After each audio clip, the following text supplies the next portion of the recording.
Hey guys, welcome to New York. I'm Dejan Kovacevic of DK Pittsburgh Sports. This is Double Shot of Steelers presented by FanDuel. And yes, I'm here in Manhattan to cover the Penguins versus Rangers. Penguins' 58th season opener in the National Hockey League. Looking forward to that. Would not abdicate my responsibilities to this program in the process, especially not on a day where Mike Tomlin spoke and made it, I thought, pretty clear that Darnell Washington's kind of here to stay. Now, I'd been guessing at this ever since coming back from Ireland. I'd been guessing that Darnell did what he needed to do and really did it on merit. And that's awesome. But there's a big difference between thinking that something's changed, seeing it actually changed. I give, first off, Darnell all the credit in the world. He went out there for all but 5 snaps against the Vikings and did everything that you would want, not a tight end to do, but a TE1 to do. He made himself presentable as a target. He made a couple of catches. He blocked everybody in sight because that's kind of the thing that he does. And he, I think, has put Tomlin and the coaching staff in a spot where you can't keep him off the field. You can't keep him off the field. And good for him. The question is what happens to the other 2 tight ends, because you got a couple of other really good ones, Jonnu Smith and Pat Freiermuth.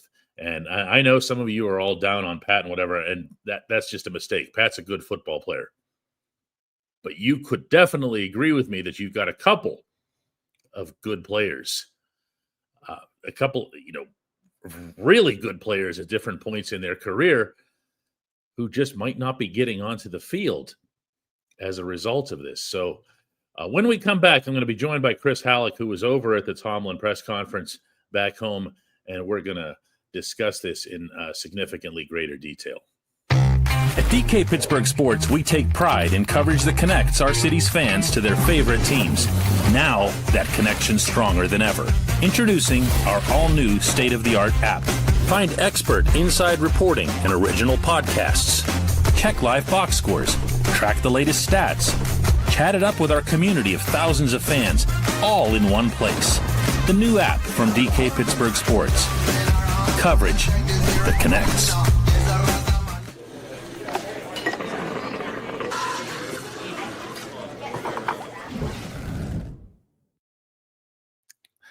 Hey guys, welcome back. I'm Dejan Kovacevic in New York. He's Chris Halleck back in Pittsburgh. And although tonight represents the NHL opener for the Penguins, it also happens to be football season. And in football season, here I go, Chris. It's time to check out the latest odds, futures, and win totals on the FanDuel Sportsbook. If you think the Steelers are headed to the Super Bowl, and for that matter, if you think the Penguins are going to win the Stanley Cup, get over there and check out the FanDuel Sportsbook. Lock in your bets today. Whatever your game happens to be, including ice hockey, FanDuel Sportsbook delivers the latest lines, futures, and specials so you can join in on all the action. Thoughts on the opening of ice hockey, Mr. Halleck? Excited, man. I love hockey season. Hockey is a great sport. It's going to be an interesting Penguin season. I can tell you that. A pretty pivotal one too. They really need some of the younger guys to step up and become players. I mean, they haven't had 2 teenagers to start a season since Jordan Stahl was coming into the league as an 18-year-old. Yeah. So it's been a minute, but no, it's a pretty big season for them. But I think there's plenty of reason to be excited. Just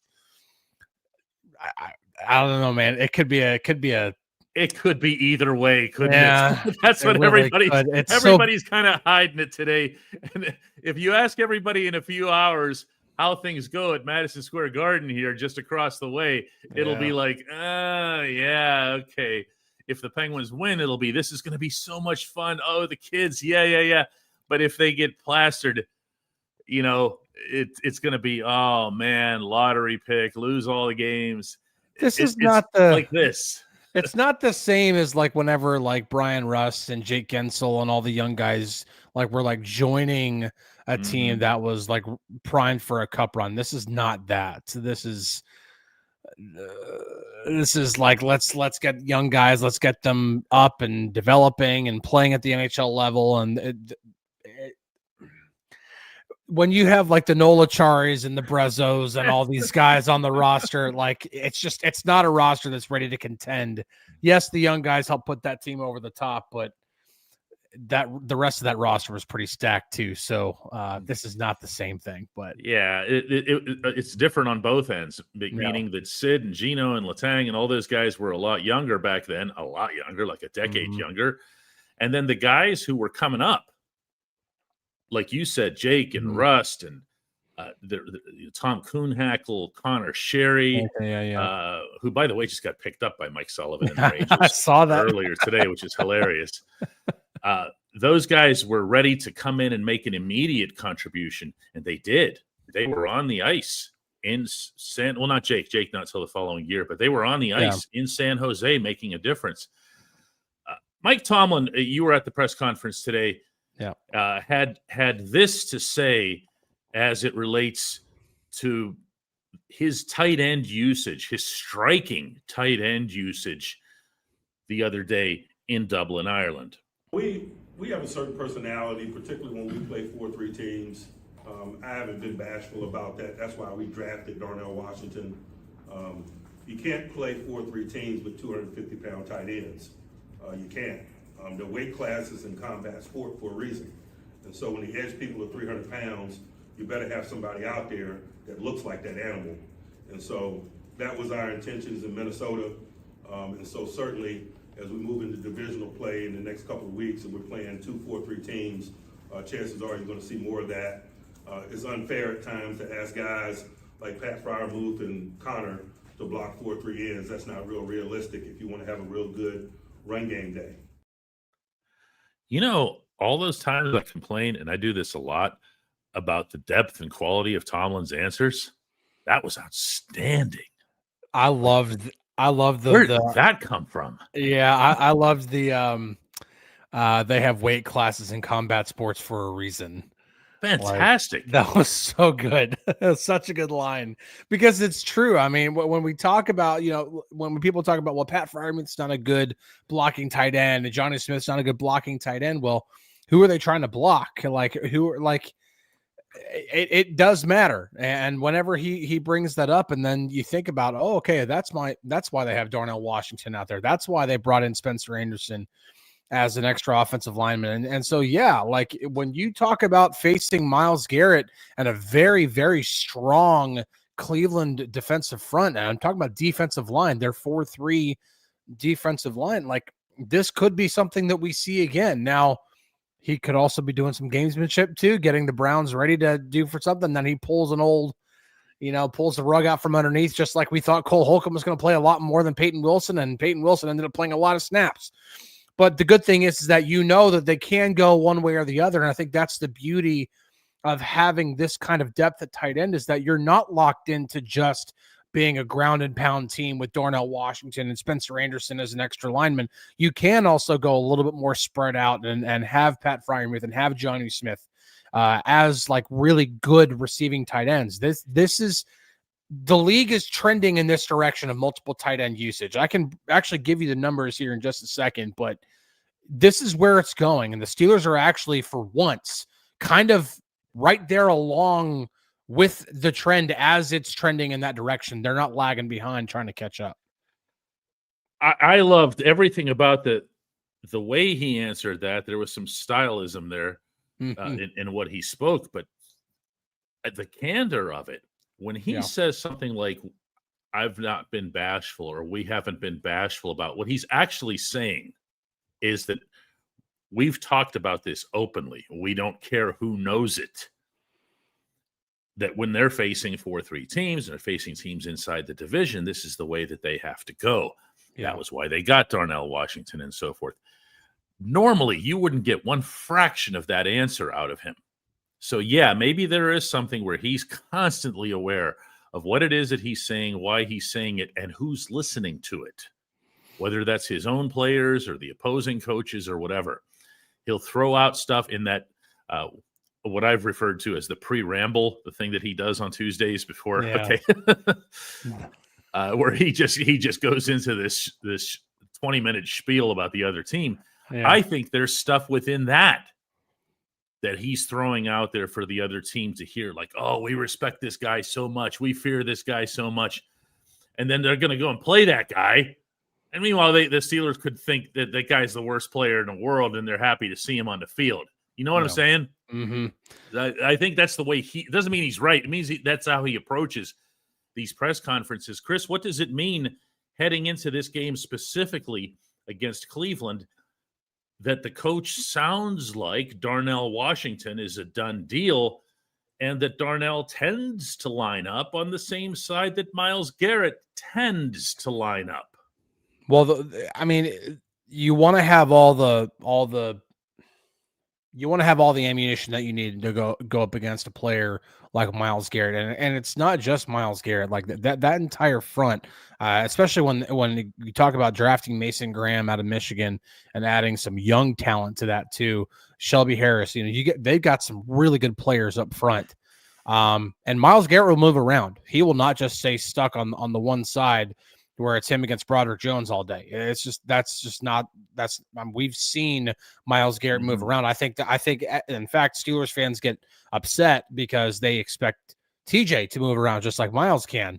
And, while they're both great players, they're also both great in their own right. And Myles Garrett is great in his own way. And one of the ways that he can be so good is that he can line up as your typical 4-3 defensive end, and he can also line right up over the center and try to beat you that way too. There's a number of ways he can beat you.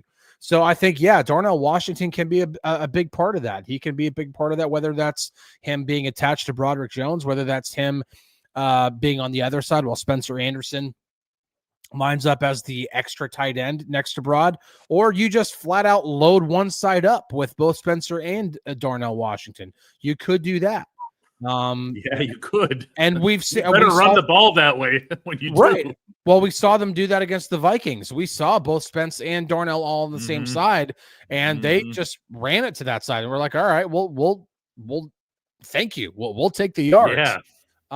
But I think there's there's just a part of me that's thinking that every now and then they're going to try to spread this Cleveland defense out, because this Browns defense really loves to load the box.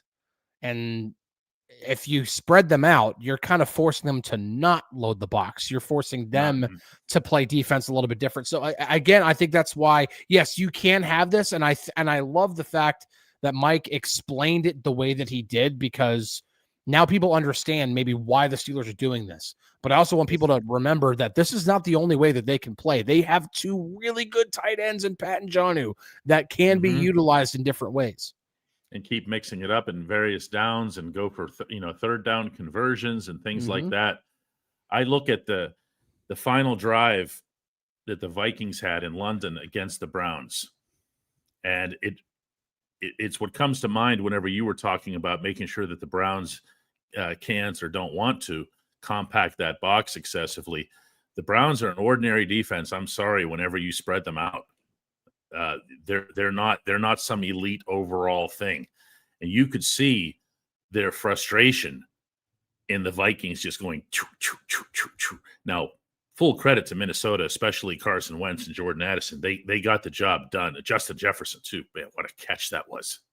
You know what I'm talking about near midfield? Yeah, he's just phenomenal. I mean, the Browns did nothing wrong on that play, nothing at all. 18's just better than the guy you had on him. That's all. Yeah, but they make their way down the field. They get it done, and it's a reminder that that the Browns can be diced apart. So there are different ways to do this. We have some interesting viewpoints that are coming in here on the live chat. Chad says Pat and Jonnu are slot receivers now. LOL. Well, okay.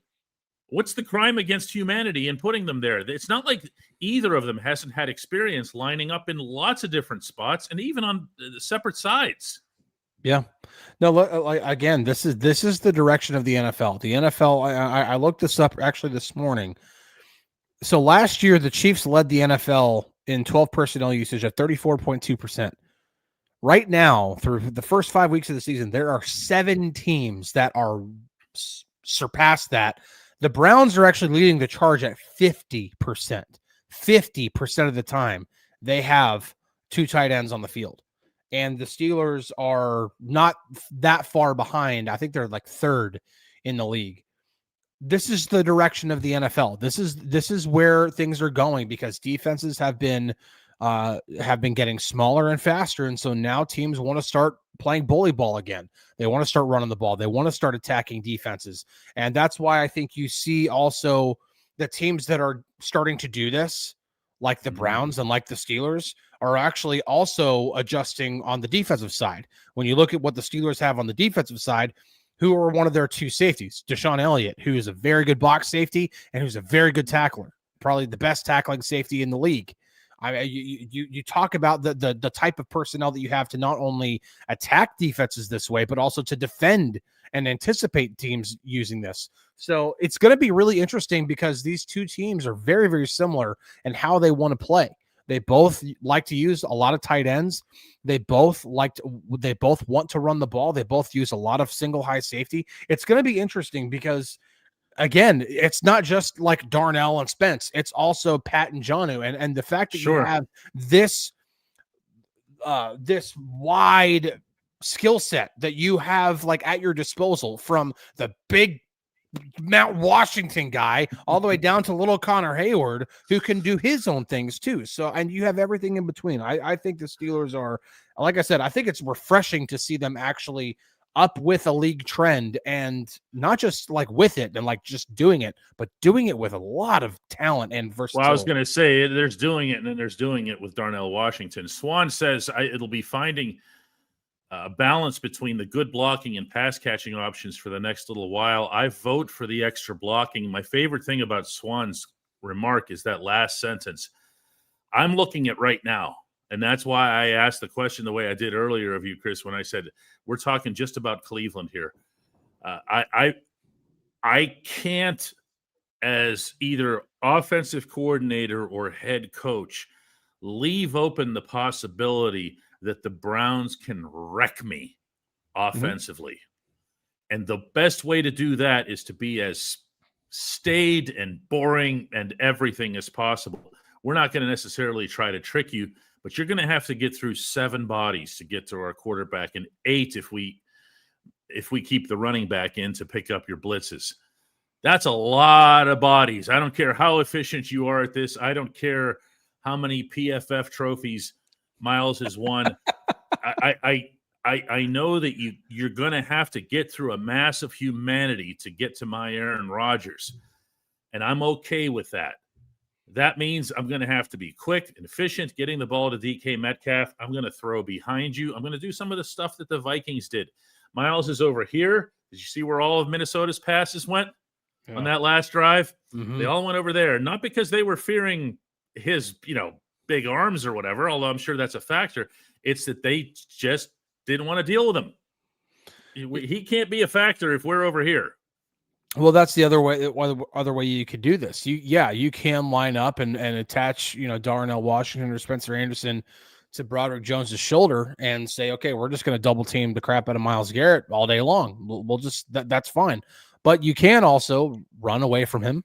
That's one. I mean, we've seen teams been doing that against the Steelers with TJ Watt and force other guys to make plays, because while they have other really good players, sure, they're not game wreckers like Myles Garrett. And so you make other guys beat you.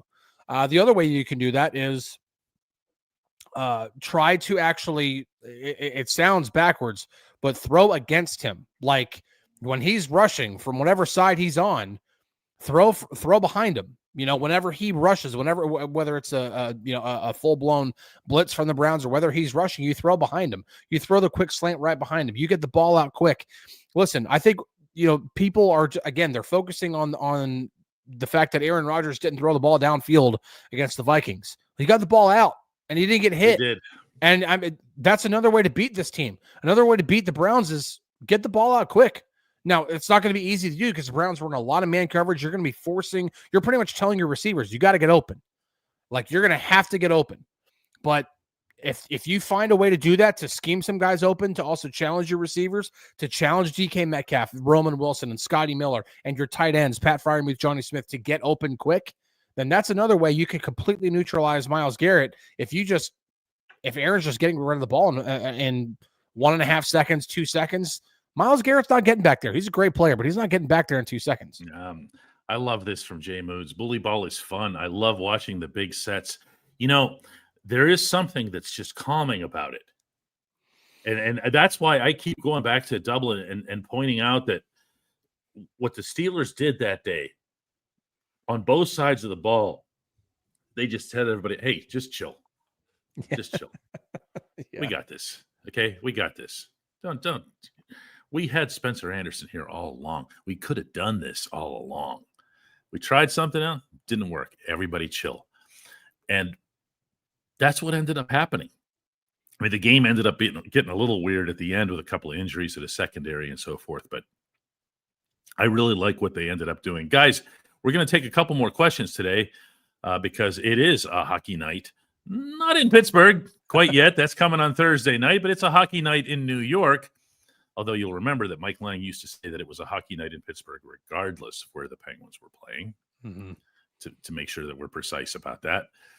So even though it's a hockey night here in New York, it's also one back there as well. We're going to take a couple more from you today here. Kyler Michael brings up a neat point. He says, I could see a deep pass to Scotty Miller this week. People forget how fast he is. It's hard to forget how anything Scotty Miller is when you're around the team. Because when in training camp and practice settings, no, seriously, Chris is laughing because he knows what I'm talking about. Yeah. Because he's omnipresent. He's in on everything. He's a guy that the quarterbacks really trust. And you'll notice when I say that, I pluralize quarterbacks because that's what we're looking at in practices. You don't just see Aaron Rodgers. You see Mason Rudolph, Skylar Thompson, Will Howard. And they all love throwing to Scotty Miller. They are at a very high comfort level with this individual. I'm not going to sit here and suggest he's going to be the replacement for Calvin Austin or any of that stuff, or whether it's Roman Wilson. And none of this is to bury Roman, for those of you who are hypersensitive on that subject. It's just to point out that I think that there are other weapons that they can have. And Scotty has been that guy. He's been that guy for Tom Brady. Yeah. He's been that guy who can get back to the football, who can get open for you when you need it, bail you out a little bit. I have a feeling that Scotty's going to be involved. Oh, I agree. I think Scotty's going to be involved, and I do think Roman's going to be involved too. I don't think this is going to be it's just one guy who's stepping up. All right, Roman, it's your turn. You're getting all of Calvin Austin's snaps. No, but I think that they'll probably try to play, while yes, Roman and Scotty are pretty similar. They both do different things. They have their strengths and they have their weaknesses. Roman, actually, I think is a pretty good blocker. So I think you could see some 12 personnel sets where Roman is the second receiver, and they ask him to block. They did too. Yeah. That would not be that. It didn't happen often, but it did happen. Yep. Overseas. So that's not, he got out there, he put his helmet on, he got onto the moving train, Chris. Well, the good thing all the way to the other side of the planet. Well, the good thing is that, when you're healthy, you're on the moving train before it gets moving. So that's the good thing. But man, yes, Scotty's going to be involved. Roman's going to be involved.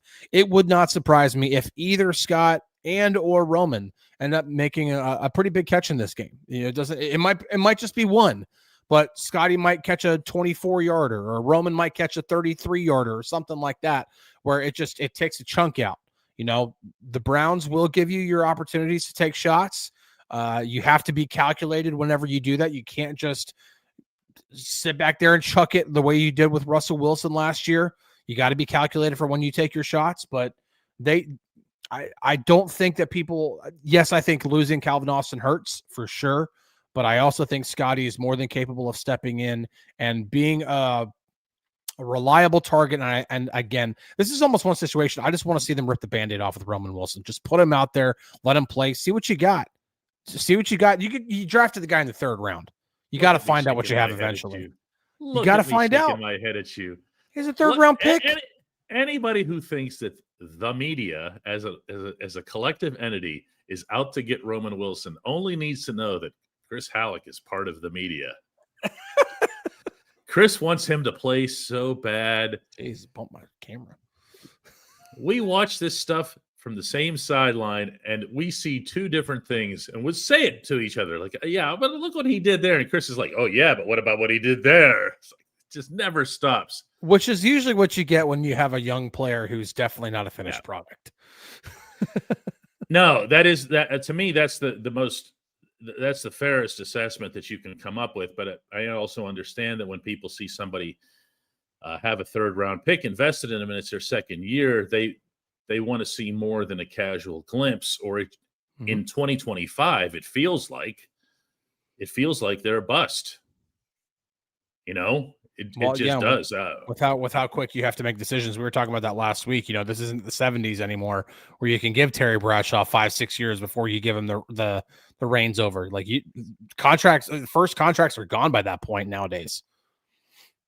Oh, yeah, absolutely. Our last remark, I should say, instead of question for the day, comes from the Wandering Warrior. He's usually got good stuff for it. It says, Aaron Rodgers and Arthur Smith, along with the rest of the offense, need a come-to-Jesus meeting about opening up the offense. Okay, who starts that meeting, Mr. Wandering Warrior? What topic starts that meeting? What's the first thing that comes up? Wait, you want to open up the offense? Okay, what are we going to do about needing 7 people to block for me? Said Mr. Rogers at the head of the table. What do you want to do about that? Are there 5 people in here who can block without needing a 6th or a 7th? Because that's where this conversation is going to begin and end, everybody. To me, that's just how that goes.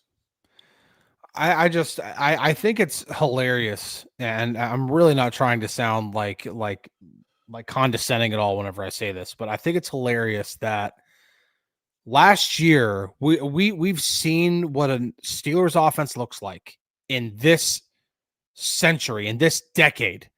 Last year, when you have an offense that does nothing but open things up. Yep. It's volatile. It's inconsistent. It is sometimes explosive, and then sometimes it's just dead in the water. It's also risky. It's very risky. Yeah. It's all or nothing. And I don't understand how people want that again. I'm not saying you can't that this offense needs to take more shots. I absolutely think they do need to try to open things up a little bit more, but you can't force it. If defenses keep shelling the crap out of you and keep putting 4 defenders over the top, why would you throw into that? Why would you just constantly put the ball at risk, turn the ball? No, throw underneath. That's why the Steelers are leading the NFL in yak right now, because they're calling that stuff to do catch and run so that DK Metcalf can catch the ball in stride and he can take off and do damage with his legs. Do that stuff. Now, they need to do more of that. They need to get Johnny more involved in that stuff. They need to get Calvin, when he's healthy, more involved in that stuff. Roman Wilson can do that stuff. Scotty Miller can do that stuff. You can do stuff like this. Running the ball has always been paramount, regardless of opening things up and throwing the ball downfield and attacking the seams. You got to run the ball before you do anything else. Then once you do that, you can operate out of the quick game. You can utilize play action, and you can take your occasional shot. Running the ball is paramount over everything else, especially in today's NFL, because there's still this perception that it's a passing league. Look at the numbers, guys. Running the ball is becoming more and more and more important every single year. Nunzio, playing to the crowd, says, run the ball, stop the run, pass when the right look is present, repeat. This is why we love Nunzio. Downtown Danny says, this week I want to see the defense hold the Browns to 10 or less. Almost got me there. No miscommunication touchdowns from anybody. And Chad says, run the damn ball, then you can take a shot. That's not going to change. And to borrow from Mike Tomlin's own terminology, they're not bashful about announcing that either.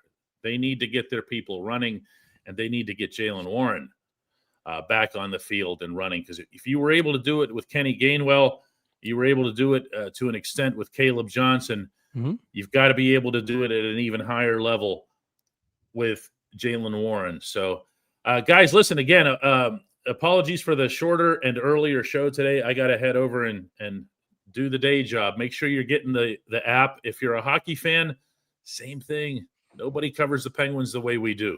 Nobody covers the Penguins as thoroughly as Taylor Haas, our beat writer, does. And I think there's not even really an argument on that count anymore. She's the best. Make sure that you're downloading the app. That's DK Pittsburgh Sports at either your Apple or your Android shop. And then from there, email me, DK at DK Pittsburgh Sports, to get the massive discount. I might not get to it today or tonight. Hope you'll forgive me. And then tomorrow, heading back home to focus a little bit more on football. So yeah, let's get that done. Let's get that app thing done. All right, everybody. I can see everybody getting all excited about the hockey now. All right, everybody. Talk to you later.